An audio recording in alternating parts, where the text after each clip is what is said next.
बल्लाइस दिनभरि ट्रिपमा आउँछु म र मेरो ब्रो सिधा उभि किन त्यसरी उभिएको पकेट मेरो हेभी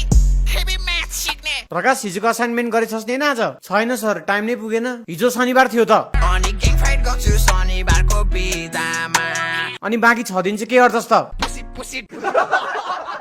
साले कोही नि नास पुसीमा टोक ल सबले आफ्नो आफ्नो बुक खोल त ल गाजा लुकाएको छ मेरो किताबमा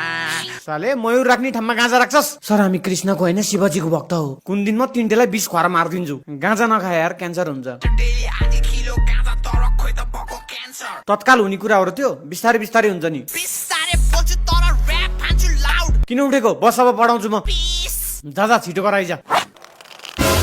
साले के गरेको यो पानी पानी बनाइछु आमाको सम सरलाई त्यसरी ट्रिट गर्ने बोकाछु वन्डी अनलाइन वन्डी अस्तो ट्रिट तेरो कम्प्लेन गर्छु रोक म डर लाग्दैन कोहीसँग जा कप्सला गर पन मैले बोलाइसके प्रिन्सिपल सरलाई जागर बस अहिले एकछिनमा थाहा हुन्छ डर लाग्छ कि लाग्दैन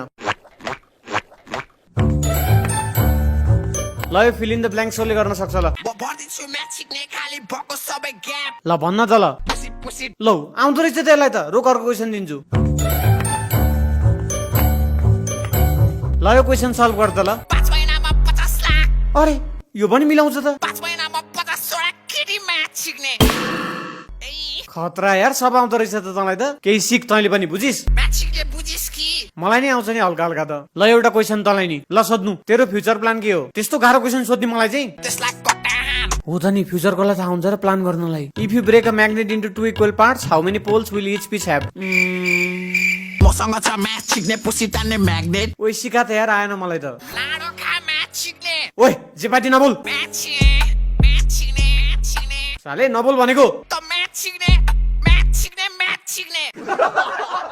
ल सिम्पल क्वेसन सोध्छु त नि तँलाई अलि सिम्पल सोध्नु त ल थ्योरी अफ रिलेटिभिटी भन ल ई इज इक्वल्स टु के पो थियो यार म्याथ सिक्ने म्याथ सिक्ने ए आयो ल बस बस उसको चाक पनि ठुलो दुध पनि ठुलो पुसी चिप चिप ऊ चाहिँ हाम्रो नयाँ स्टुडेन्ट हो है म तिम्रो फ्यान भयो बेबे तिम्रो बाय सोच्दा सोच्दा टाउको ह्याङ भयो बेबे राम्री छ है झोला छि तिमीहरूलाई यस्तो राम्री लाग्छ यसको लाडो काट बनाए यसलाई छक्का मुख नछाड भनेको जना हाई लेभलको बोर्ड बोल्न थाल्छ ओइ म्याग्नेट निकाल त तानम खै त आउँदैन त नाम के हो भन तिम्रो पार्वती कि कमला मेरो नाम धने हो राम्री लाग्यो होइन तिमीहरूलाई ऊ चाहिँ 1 वर्षको लागि थाइल्यान्ड बसेर आएको हो म्याग्नेटले त्यही भएर भो काम नगरेको म सिङ्गल छु भाइ के हुँदैछ यहाँ सर यहाँ आउनुहोस् त यो खाली छाडा मात्र बोल्छ कि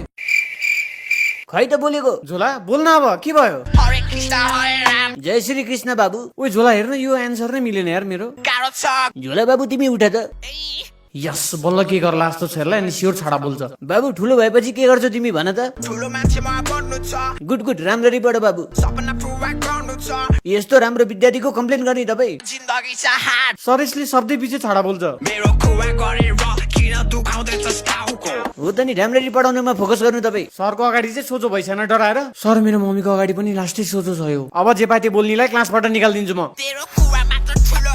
कुरा मात्र ठुलो होइन तिनटेलाई निकालिदिन्छु म बढी बोलिस् भने सर फेरि बाहिर भेटेको बेला फेरि राम्रो हुन्न है त्यहाँ आइज साला मेरो एरियामा भिड्दिन्छु म आज एक्लै तेरो एरिया पला ठुलो म्याच सिक्ने मेरो ग्याङ कुन ग्याङ हो तेरो झोला ग्याङ म्याचिस यी यत्राको झोला ग्याङ मुजीहरू के रे स्टुडेन्टलाई के भनेको त्यस्तो त झ्याङ्ने मेरो अफिसमा आइज सर होइन कि त्यसले पहिला बोलेको हामी चाहिँ के गर्ने त गाइज अब तेरो चाक हिप हिप